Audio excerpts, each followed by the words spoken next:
Hello friends, എല്ലാവർക്കും degree ഹെൽപ്പറിലോട്ട് സ്വാഗതം. 6th സെമസ്റ്ററിലെ Indian history 4 previous question paper discuss part 1 ആണ് ഇന്നത്തെ ക്ലാസ്. അപ്പോൾ നമ്മൾ ഇന്ന് ഡിസ്കസ് ചെയ്യാൻ പോകുന്നത് ഇമ്പോർട്ടൻ്റ് ആയിട്ടുള്ള 2 മാർക്ക് ക്വസ്റ്റ്യൻസിനെ കുറിച്ചിട്ടാണ്. അപ്പോൾ ഏതൊക്കെയാണ് ആ ചോദ്യങ്ങളെന്നും അതിനെ എങ്ങനെയാണ് നമ്മൾ എഴുതേണ്ടതെന്നും നമുക്ക് നോക്കാം. ഒന്നാമത്തെ ചോദ്യം, കോൺസ്റ്റിറ്റ്യൂവൻ്റ് അസംബ്ലി. എന്താണ് കോൺസ്റ്റിറ്റ്യൂവൻ്റ് അസംബ്ലി? നമുക്കറിയാം അല്ലേ, ഭരണഘടനാ അസംബ്ലി അല്ലേ. ഭരണഘടനാ അസംബ്ലി എന്ന് പറയുന്നത് നമ്മുടെ രാജ്യത്തിൻ്റെ ഭരണഘടന തയ്യാറാക്കിയ നിയമസഭയെ ഭരണഘടനാ അസംബ്ലി എന്നാണ് വിളിക്കുന്നത്. നമ്മുടെ രാജ്യത്തിൻ്റെ ഭരണഘടന തയ്യാറാക്കിയ നിയമസഭയെ എന്താണ് വിളിക്കുന്നത്? ഭരണഘടനാ അസംബ്ലി അല്ലെങ്കിൽ കോൺസ്റ്റിറ്റ്യൂവൻ്റ് അസംബ്ലി എന്നാണ് വിളിക്കുന്നത്. ഭരണഘടനാ അസംബ്ലിയെ ഭരണഘടനാ കൺവെൻഷൻ എന്ന പേരിലും അറിയപ്പെടുന്നുണ്ട്. ഭരണഘടനാ അസംബ്ലിയെ എന്താണ് അറിയപ്പെടുന്നത്? ഭരണഘടനാ കൺവെൻഷൻ എന്ന പേരിലും അറിയപ്പെടുന്നുണ്ട്.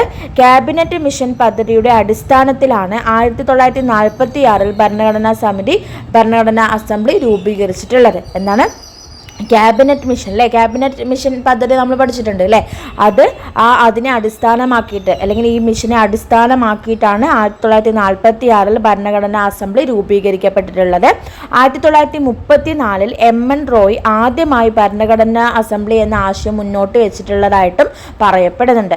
അപ്പോൾ 1934 തന്നെ നമ്മുടെ MN റോയ് വന്നിട്ട് ഇതിൻ്റെ ഒരു ആശയം ഭരണഘടനാ അസംബ്ലി വേണമെന്ന് അല്ലെങ്കിൽ ഭരണഘടന തയ്യാറാക്കുന്നതിന് വേണ്ടിയിട്ടുള്ള ഒരു സഭ വേണമെന്ന് പറഞ്ഞിട്ടുണ്ടായിരുന്നു.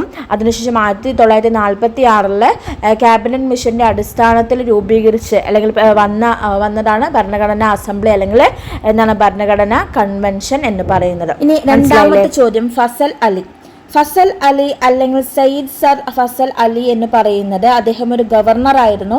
അസം, ഒഡീഷ എന്നീ സംസ്ഥാനങ്ങളിൽ ഗവർണറായിട്ട് അദ്ദേഹം ജീവിതം അനുഷ്ഠിച്ചിരുന്നു. ഇന്ത്യയിലെ സംസ്ഥാനങ്ങളെ ഭാഷയുടെ അടിസ്ഥാനത്തിൽ പുനഃസംഘടിപ്പിക്കാൻ വേണ്ടിയിട്ട് ഒരു കമ്മീഷൻ രൂപീകരിച്ചിട്ടുണ്ടായിരുന്നു. ആ കമ്മീഷനായിരുന്നു ഫസൽ കമ്മീഷൻ എന്നറിയപ്പെടുന്നത്. അപ്പോൾ ഈ ഒരു ഫസൽ കമ്മീഷന്റെ ചെയർമാൻ ആയിരുന്നു നമ്മുടെ ഈ ഫസൽ അലി എന്നറിയപ്പെടുന്നത്. എന്താണ്? ഇന്ത്യയിൽ സംസ്ഥാനങ്ങളെ ഭാഷയുടെ അടിസ്ഥാനത്തിൽ പുനഃസംഘടിപ്പിക്കാൻ നിയോഗിച്ച കമ്മീഷന്റെ ചെയർമാനായിരുന്നു നമ്മുടെ ഫസൽ അലി. ഫസൽ കമ്മീഷനെ SRD റിപ്പോർട്ട് എന്നാണ് അറിയപ്പെടുന്നത്. ഫസൽ കമ്മീഷൻ എന്താണ് അറിയപ്പെടുന്നത്? SRD റിപ്പോർട്ട് എന്നാണ് അറിയപ്പെടുന്നത്. ഇന്ത്യ ഗവൺമെന്റ് ഇദ്ദേഹത്തിന് പത്മവിഭൂഷൺ പുരസ്കാരം നൽകിയതായിട്ടും പറയപ്പെടുന്നുണ്ട്. ഇന്ത്യ ഗവൺമെന്റ് ഇദ്ദേഹത്തിന് പത്മവിഭൂഷൺ പുരസ്കാരം നൽകിയതായിട്ടും പറയപ്പെടുന്നുണ്ട്. ഇനി മൂന്നാമത്തെ ചോദ്യം എന്ന് പറയുന്നത് ഡബിൾ സിറ്റിസൺഷിപ്പാണ്. ഡബിൾ സിറ്റിസൺഷിപ്പ് എന്ന് പറയുന്നത് ഇരട്ട പൗരത്വം അല്ലേ. അതായത് നമ്മളിപ്പോൾ നമ്മുടെ രാജ്യത്തിൽ നിന്ന്, നമ്മുടെ ഇന്ത്യയിൽ നിന്ന് നമ്മൾ മറ്റുള്ള രാജ്യങ്ങളിലേക്ക് അല്ലെങ്കിൽ മറ്റുള്ള വിദേശ രാജ്യങ്ങളിലേക്ക് നമ്മൾ പോവാറുണ്ട് അല്ലേ. അതായത് ഇപ്പോൾ സൗദി അറേബ്യ അല്ലെങ്കിൽ മറ്റുള്ള അമേരിക്ക പോലുള്ള സ്ഥലങ്ങളിലേക്ക് നമ്മൾ പോവാറുണ്ട് അല്ലേ. അപ്പോൾ അവിടെ ഒരു വ്യക്തിക്ക് ഇരട്ട പൗരത്വം ഉണ്ടായാൽ എന്തൊക്കെയാണ് ഉള്ളത്, അല്ലെങ്കിൽ ഇരട്ട പൗരത്വത്തിലൂടെ അവർക്ക് എന്തൊക്കെയാണ് ലഭിക്കുന്നത് എന്നാണ് പറയുന്നത്. അതായത് ഒരു വ്യക്തി ഒരേ സമയം 2 അതിലധികമോ രാജ്യങ്ങളിലെ പൗരനായി നിയമപരമായി അംഗീകരിക്കപ്പെടുന്നതാണ് ഡബിൾ സിറ്റിസൺഷിപ്പ് എന്ന് പറയുന്നത്, അല്ലെങ്കിൽ ഇരട്ട പൗരത്വം എന്ന് പറയുന്നത്. ഒരു വ്യക്തി ഒരേ സമയം 2 അതിലധികമോ രാജ്യങ്ങളിലെ പൗരനായി നിയമപരമായി അംഗീകരിക്കപ്പെടുന്നതാണിത്. ഒന്നിലധികം പൗരത്വമുള്ള 2 രാജ്യങ്ങളിലും ജോലി ചെയ്യാനും പഠിക്കാനും താമസിക്കാനും കഴിയും അല്ലേ. നമുക്കറിയാം, ഇപ്പോൾ പലവരും പല ആവശ്യങ്ങൾക്ക് വേണ്ടി പഠനത്തിനും അതുപോലെ തന്നെ ജോലികൾക്കും അല്ലെങ്കിൽ അവരുടേതായ ജീവിത രീതികൾക്ക് വേണ്ടി പോവാറുണ്ട് അല്ലേ. അപ്പോൾ ഇതിലൂടെ 2 പൗരത്വമുള്ള രാജ്യങ്ങളിൽ അവരുടേതായ സ്വാതന്ത്ര്യം, ഇതിനൊക്കെ തന്നെ സ്വാതന്ത്ര്യം ഉണ്ടാവും എന്നാണ് പറയുന്നത്. ഇന്ത്യ ഭരണഘടനയിൽ ഇരട്ട പൗരത്വ വ്യവസ്ഥയില്ല. എന്നാൽ ഒരു ഇന്ത്യക്കാരനെ തെരഞ്ഞെടുത്ത രാജ്യത്തിന്റെ 2ാമത്തെ പാസ്പോർട്ട് സ്വന്തമാക്കാൻ കഴിയും എന്നാണ് പറയുന്നത്. അതാണ് നമ്മളിപ്പോൾ പറഞ്ഞത്. അപ്പോൾ ഡബിൾ സിറ്റിസൺഷിപ്പ് എന്ന് പറഞ്ഞാൽ എന്താണ്? ഇരട്ട പൗരത്വം എന്ന് പറയുന്നത് ഒരു വ്യക്തി ഒരേ സമയം 2 അതിലധികമോ രാജ്യങ്ങളിലെ പൗരനായി നിയമപരമായി അംഗീകരിക്കപ്പെടുന്നതാണ് ഡബിൾ സിറ്റിസൺഷിപ്പ് എന്ന് പറയുന്നത്. മനസ്സിലായില്ലേ? ഇനി അടുത്ത ചോദ്യം, മഹൽ നോബീസ്. ആരാണ് മഹൽ നോബീസ് എന്ന് പറയുന്നത്? മഹൽ നോബീസ് അല്ലെങ്കിൽ പ്രശാന്ത് ചന്ദ്ര മഹലനോബിസ് അല്ലെങ്കിൽ PC മഹലനോബിസ് എന്ന പേരിലൊക്കെയാണ് അറിയപ്പെടുന്നത്. അദ്ദേഹം ഇന്ത്യൻ ശാസ്ത്രജ്ഞനാണ്. അതുപോലെ തന്നെ സ്ഥിതിവിവര കണക്ക് അല്ലെങ്കിൽ സ്റ്റാറ്റിക്സിൻ്റെ ശാഖയുടെ പിതാവായിട്ടും നമ്മുടെ മഹൽ നോബിസിനെ കണക്കാക്കപ്പെടുന്നു. നോബിസിൻ്റെ ജന്മദിനമാണ് ജൂൺ 29. ഈ ജൂൺ 29 രാജ്യമെങ്ങും സ്റ്റാറ്റിസ്റ്റിക്സ് ഡേ ആയിട്ടാണ് നമ്മൾ സെലിബ്രേറ്റ് ചെയ്യുന്നത്. ഗവേഷണ കേന്ദ്രമായ ഇന്ത്യൻ സ്റ്റാറ്റിസ്റ്റിക്കൽ ഇൻസ്റ്റിറ്റ്യൂട്ട് സ്ഥാപിക്കാൻ നേതൃത്വം വഹിച്ച വ്യക്തി കൂടിയാണ് നമ്മളെ മഹൽനോബിസ്. സ്വതന്ത്ര ഇന്ത്യയിലെ ആദ്യ പ്ലാനിംഗ് കമ്മീഷന്റെ അംഗമായിരുന്നു അദ്ദേഹം. സ്വതന്ത്ര ഇന്ത്യയിലെ ആദ്യ പ്ലാനിംഗ് കമ്മീഷന്റെ അംഗം കൂടിയായിരുന്നു മഹൽനോബിസ്. അതുപോലെ തന്നെ പഞ്ചവത്സര പദ്ധതികൾ അല്ലേ, നമുക്കിപ്പോൾ ഉള്ള പഞ്ചവത്സര പദ്ധതികൾ എന്ന ആശയം കൊണ്ടുവന്നത് മഹൽനോബിസ് ആണെന്ന് പറയപ്പെടുന്നു.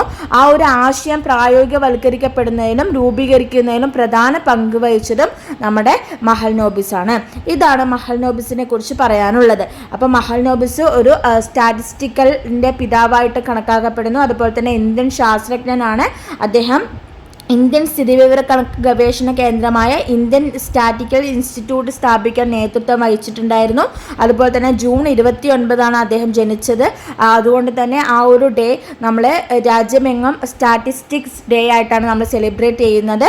പിന്നെ അതുപോലെ തന്നെ പഞ്ചവത്സര പദ്ധതികൾ എന്ന ആശയം പ്രായോഗികവൽക്കരിക്കുന്നതിലും രൂപീകരിക്കുന്നതിലും പ്രധാന പങ്ക് വഹിച്ചിട്ടുണ്ടായിരുന്നു.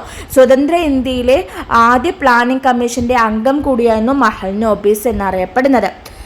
ഇനി അടുത്ത ചോദ്യം, അശോക് മേത്ത. ആരാണ് അശോക് മേത്ത? നമുക്കറിയില്ലേ ആരാണ് അശോക് മേത്ത എന്ന്. ഇന്ത്യയിലെ വളരെ പ്രശസ്തരായ സാമ്പത്തിക വിദഗ്ധനും സോഷ്യലിസ്റ്റ് ചിന്തകനുമാണ് അശോക് മേത്ത. സോഷ്യലിസ്റ്റ് പ്രസ്ഥാനത്തിൽ നിന്ന് പിന്തിരിഞ്ഞ് കോൺഗ്രസ് കക്ഷിയിൽ 1964 ചേരുകയുണ്ടായി.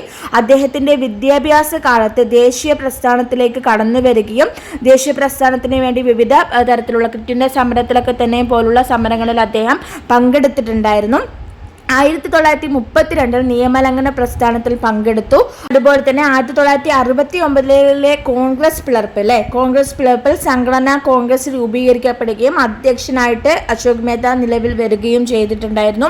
1977 ജനതാ പാർട്ടിയുടെ നേതാവിൽ ഒരാളായി മാറുകയും പിന്നെ അദ്ദേഹത്തിൻ്റെ ഏറ്റവും ഫേമസ് ആയിട്ടുള്ള ബുക്സ് എന്ന് പറയുന്നത് ഹൂ ഓൺസ് ഇന്ത്യ, അതുപോലെ തന്നെ democratic socialism, studies in socialism എന്നതൊക്കെ തന്നെയും അദ്ദേഹത്തിൻ്റെ പ്രധാനപ്പെട്ട കൃതികളായിരുന്നു. 1977 ജനതാ ഗവൺമെന്റ് പഞ്ചായത്തി രാജ് എന്ന പേരിൽ ഒരു കമ്മിറ്റിയെ രൂപീകരിച്ചിരുന്നു. 1978 കമ്മിറ്റി റിപ്പോർട്ട് സമർപ്പിക്കുകയും പഞ്ചായത്തി രാജ് സംവിധാനം പുനരുജ്ജീവിപ്പിക്കുന്നതിനും ശക്തിപ്പെടുത്തുന്നതിനും അശോക് മേത്ത കമ്മിറ്റി രൂപീകരിക്കപ്പെടുകയും അതിൻ്റെ അധ്യക്ഷനായിട്ട് നമ്മുടെ അശോക് മേത്ത വരികയും ചെയ്തിരുന്നു. അപ്പോൾ അശോക് മേത്ത എന്ന് പറയുന്നത് അദ്ദേഹം സംഘടനാ കോൺഗ്രസിലെ ഏറ്റവും പ്രധാനപ്പെട്ട ഒരു വ്യക്തിയാണ്. അല്ലെങ്കിൽ ജനതാ പാർട്ടിയിലെ നേതാവിൽ ഒരാളായി കണക്കാക്കപ്പെടുന്നത് അദ്ദേഹത്തിനെയായിരുന്നു. പിന്നെ അതുപോലെ തന്നെ സോഷ്യലിസ്റ്റ് ചിന്തകൻ കൂടിയായിരുന്നു. സോഷ്യലിസ്റ്റ് പ്രസ്ഥാനത്തിലായിരുന്നു കൂടുതലായിട്ട് ഊന്നൽ നൽകിയിട്ടുണ്ടായിരുന്നത്. പിന്നീട് കോൺഗ്രസിലേക്ക് അദ്ദേഹം അതിലൊരു എതിർപ്പ് വരികയും അദ്ദേഹം പിന്നീട് കോൺഗ്രസിലേക്ക് ചേരുകയും ചെയ്തിട്ടുണ്ടായിരുന്നു. അദ്ദേഹം വിദ്യാഭ്യാസ കാലഘട്ടത്തിൽ തന്നെ അദ്ദേഹം ദേശീയ പ്രസ്ഥാനത്തിലൊക്കെ തന്നെയും വളരെ സജീവമായി പങ്കെടുത്തിരുന്നു. പിന്നെ അതുപോലെ തന്നെ നിയമലംഘന പ്രസ്ഥാനത്തിലൊക്കെ തന്നെയും അദ്ദേഹം പങ്കെടുത്തിരുന്നു എന്നും പറയപ്പെടുന്നുണ്ട്. അദ്ദേഹം ജനതാ പാർട്ടിയുടെ നേതാവായിട്ട് മാറുകയാണ് ചെയ്തിട്ടുണ്ടായിരുന്നത് 1977 കാലഘട്ടത്തിൽ. അദ്ദേഹത്തിന് ഏറ്റവും ഫേമസ് ആയിട്ടുള്ള കൃതികൾ എന്ന് പറയുന്നത് who owns India, democratic socialism, studies in socialism പോലുള്ള നിരവധി തരത്തിലുള്ള കൃതികൾ അദ്ദേഹം രചിച്ചിട്ടുണ്ടായിരുന്നു എന്നും പറയപ്പെടുന്നു. അശോക് മേത്ത അശോക് മേത്ത കമ്മിറ്റിയുടെ അധ്യക്ഷൻ കൂടിയായിരുന്നു അശോക് മേത്ത എന്നറിയപ്പെടുന്നത്.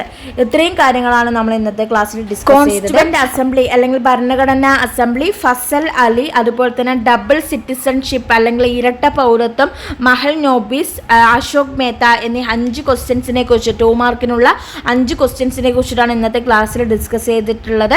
അപ്പോൾ ഇതുമായി ബന്ധപ്പെടുത്തി എന്തെങ്കിലും സംശയങ്ങളുണ്ടെങ്കിൽ കമൻറ്റ് ബോക്സിലൂടെ അറിയിക്കുക. അപ്പോൾ ഈ ഒരു വീഡിയോ അല്ലെങ്കിൽ ഈ ഒരു ക്ലാസ് നിങ്ങൾക്ക് ഉപകാരപ്രദമായിട്ടുണ്ടെങ്കിൽ നിങ്ങളുടെ ഫ്രണ്ട്സിനും കൂടി ഷെയർ ചെയ്യുക, സപ്പോർട്ട് ചെയ്യുക, സബ്സ്ക്രൈബ് ചെയ്യുക. നമുക്ക് അടുത്ത ക്ലാസ്സിൽ ഇനിയും മറ്റുള്ള ക്വസ്റ്റ്യൻസിനെ കുറിച്ച് കൂടുതലായിട്ട് ഡീറ്റെയിൽ ആയിട്ട് നമുക്ക് ഡിസ്കസ് ചെയ്യാം. Thank you for watching.